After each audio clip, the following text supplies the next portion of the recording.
চিংড়ি আমরা 80 টাকা, 75 টাকা, 70 টাকা এরকম বিক্রি করছি।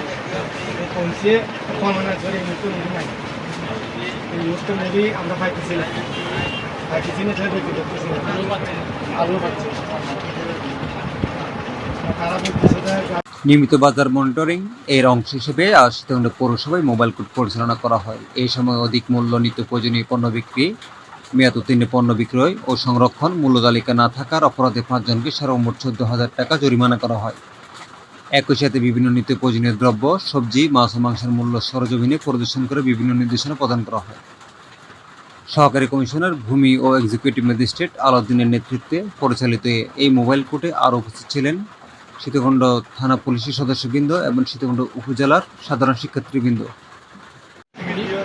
চিংড়ি আমরা 80 টাকা, 75 টাকা, 70 টাকা এরকম বিক্রি করছি। কমছে কমানোর ধরে এই মুহূর্তে মুড়ি নাই, এই মুহূর্তে মুড়ি আমরা পাইতেছি না, ধরে বিক্রি করতেছি না। আলু পাচ্ছে খারাপ হচ্ছে।